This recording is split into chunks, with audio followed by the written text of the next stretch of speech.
জুবিনদাই সুস্থ কৰি দিয়া হাতখনেৰেই জুবিন ক্ষেত্ৰত অনুৰাগীৰ উপহাৰ সামৰে প্ৰশান্তই।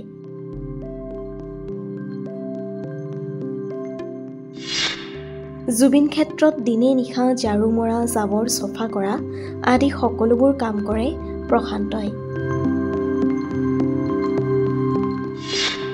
সোণাপুৰত নীৰৱে শুই থকা জুবিনদাৰ কাষত মাক দেউতাক নোহোৱা প্ৰশান্ত অনবৰতে থাকে। এদিন জুবিনদাৰ ওচৰলৈ প্ৰশান্ত আহিছিল দুৰ্ঘটনাগ্ৰস্ত হোৱা এখন হাত লৈ।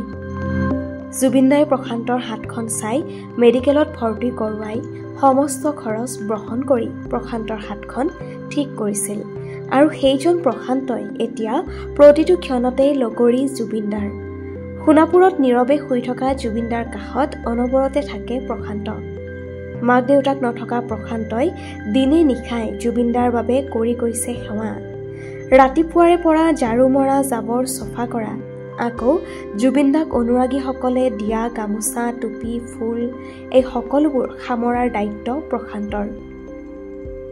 আকৌ ৰাতি হ'লে প্ৰশান্তই জুবিন ক্ষেত্ৰত নাম কীৰ্তন ধৰা ঠাইখিনিতেই পাতি পাৰি শুৱে আৰু দিনত বাহিৰৰ হোটেলত খোৱা লোৱা কৰে। জুবিনদাৰ মৰমেই হৈছে প্ৰশান্তৰ সাহস। আজি প্ৰশান্ত জুবিনদাক হেৰুৱাই অকলশৰীয়া। সেয়ে কেও কিছু নোহোৱা প্ৰশান্তই শুই থকা জুবিনদাৰ কাষতে পাৰ কৰিছে নিজৰ দৈনন্দিন জীৱন। সঁচাকৈ এয়াই আচলতে অনুৰাগী, যাৰ বাবে আজি এনে মানুহৰ বাবে জুবিন ক্ষেত্ৰ হৈ পৰিছে তীৰ্থস্থান।